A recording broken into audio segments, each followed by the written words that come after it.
Le magazine littéraire Épilogue est une présentation de la Librairie du Quartier. Merci à ce précieux partenaire et à leur équipe de libraires. Vos prochaines lectures vous attendent au 1120 Avenue Cartier.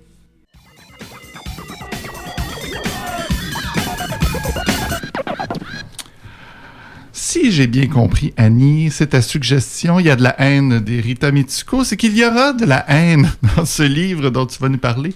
Les Indignes, Augustina Basterica, chez Flammarion, un roman qui nous amène en Argentine.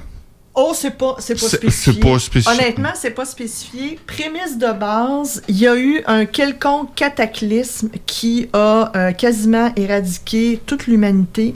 Les survivants, principalement des survivantes pour une raison qui n'est pas expliquée, se ramassent un peu comme dans un couvent / école secondaire, pensionnat. Et c'est une dystopie dans tous les sens du terme. Ça s'en va vers le négatif. Parce que quelque part, puis l'autrice le dit, qu'est-ce qui arrive quand on repart à zéro l'humanité? Dans notre petit cœur, on se dit, ça va être mieux. Oh que non. Oh que nenni.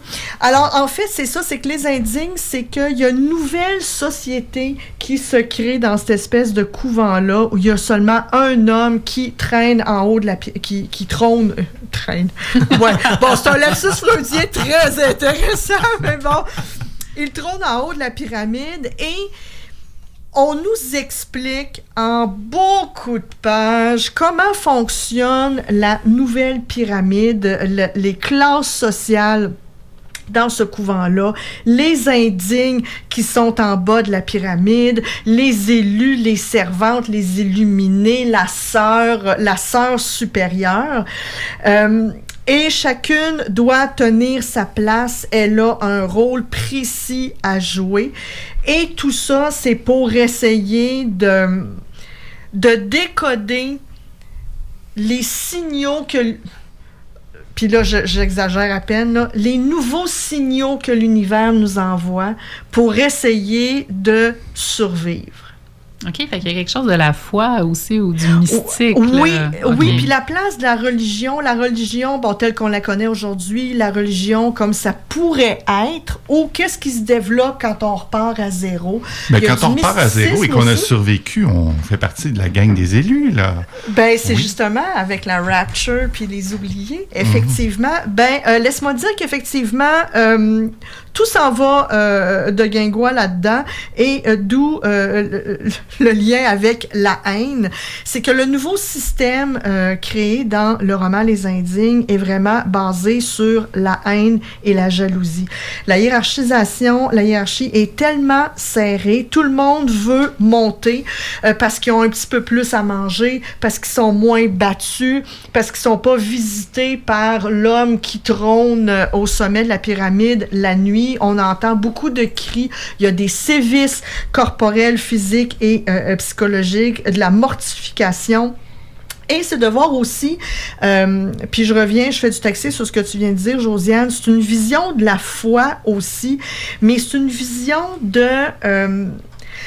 comment on dit toi t'es bon et toi t'es mauvais. Mm-hmm. Tu sais, de se dire, OK, toi, dès le départ, on sait que t'es de la mauvaise herbe. Alors, on va te garder dans l'ignorance, tu vas être aveuglé de façon permanente et on va pouvoir t'utiliser. Alors, c'est vraiment une vision de l'humanité très manichéenne. Les bons, les mauvais, les illuminés, les ignorants, et de voir comment tout ce monde-là essaie de survivre dans ce couvent-là où ils sont à peine capables d'être en autarcie, ils n'ont pas de protéines, ils n'ont pas de nourriture, ils mangent des insectes qu'ils ont fait griller et dont ils ont fait de la poudre. Alors... c'est ça qui est dommage. En fait, je pense que je vais faire le wrap-up comme ça parce que c'est ça qui est dommage, c'est que...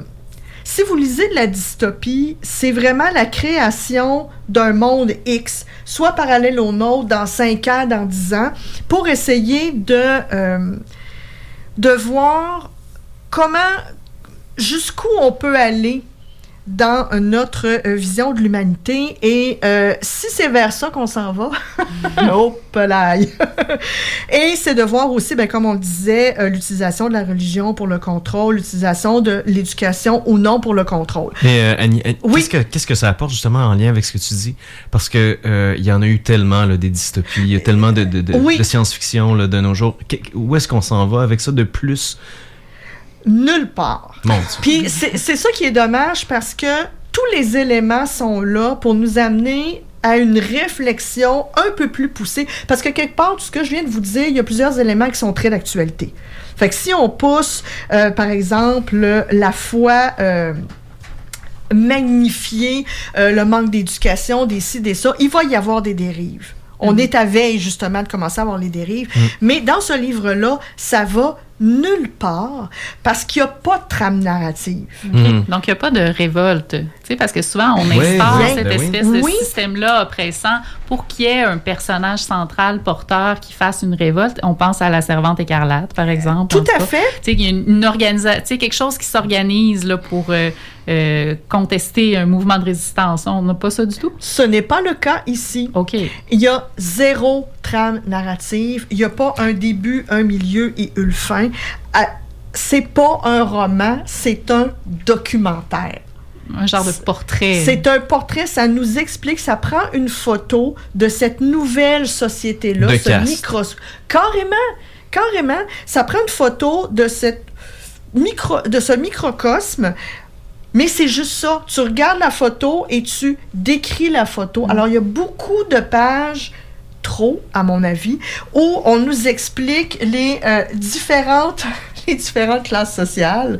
C'est quoi l'avantage, les inconvénients d'être une illuminée, d'être une élue, d'être une indigne. Donc, c'est didactique, mais fictif. Fictif, et ça ne va nulle part. Mais est-ce que, tu sais, je veux dire, il n'y a aucun personnage central? C'est-à-dire qu'il y a... le personnage central, effectivement, c'est la jeune fille qui a décidé, contre toute attente, d'écrire qu'est-ce qui se passe. Alors, c'est un peu comme son journal. Tu vois, elle nous décrit, aujourd'hui, voici ce qui est arrivé, patati, patata.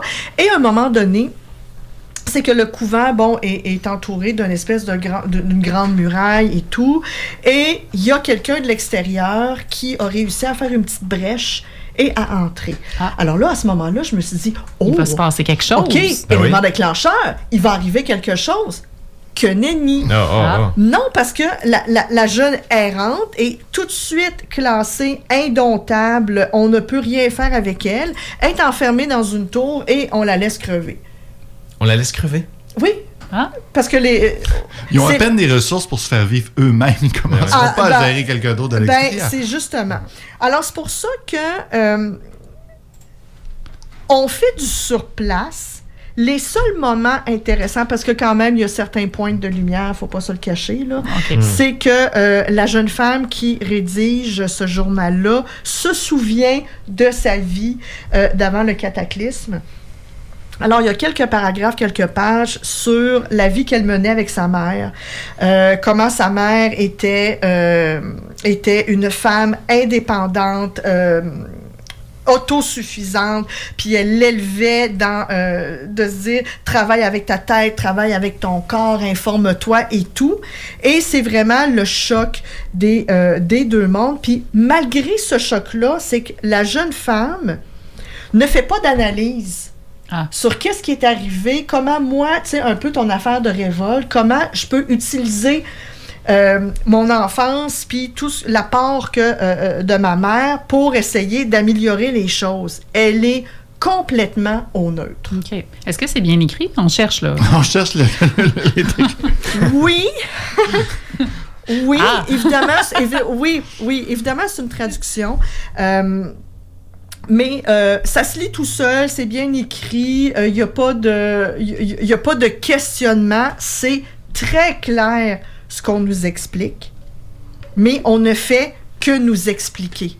Sans analyse, sans essayer d'aller un petit peu plus loin, puis même si on fait des sauts dans le temps qui sont pas vraiment expliqués, très mal contextualisés aussi, ça avance pas. Okay. Ça aurait pu servir de Bible pour un excellent roman dystopique. Tous les éléments, oui. Quoi pas faire? ou en fait, c'est ça, les notes que l'écrivain prenne pour construire un monde, puis ensuite il s'en sert pour construire son histoire. Tout à fait. C'est comme si on avait juste le monde, mais pas l'histoire. Justement, c'est juste les notes de travail. Mais malgré tout ça, blague à part, c'est que tous les éléments sont là, comme tu le dis, pour faire quelque chose de super trippant. Mais Agustina Basterica l'a pas fait. Eh ben. On est peut-être juste indigne de lire ça, nous. Peut-être qu'on comprend pas encore tout ce qu'il y avait là-dedans. Tu penses pas? Donne-toi du crédit, sinon. Ne t'inquiète pas. Donc voilà un roman qui a l'air fort réjouissant. Oui, mais le pire, c'est que j'ai acheté son autre, parce que ça, c'est le plus récent qui est traduit en français. Le livre précédent s'appelle « Cadavre exquis ». Et je ne veux pas vendre trop de punch, je le commence cette semaine. C'est toujours après un quelconque cataclysme. Il n'y a plus de nourriture. Alors, on décide d'élever des humains pour servir de nourriture. Et encore là, hiérarchisation sociale, de savoir... Déjà vu ça. Dans La route de McCormack. Pas juste ça, mais dans les années 70, il y avait le fameux film Soleil vert, que j'ai vu beaucoup trop jeune en passant. Alors, Cadavre exquis, c'est exactement ça. Ça va être comment on choisit les personnes qui vont être mangées versus celles qui vont avoir le privilège de manger. Je vous en reparle si ça vaut la peine. D'accord. Donc, Agustina Basterica. Les Indignes chez Flammarion. Pour les amateurs de dystopie, mais soyez avertis de... Si c'est votre premier livre de dystopie... Commencez pas par lui. Commencez pas par ça. Voilà. Vous êtes avertis. Merci beaucoup, Annie.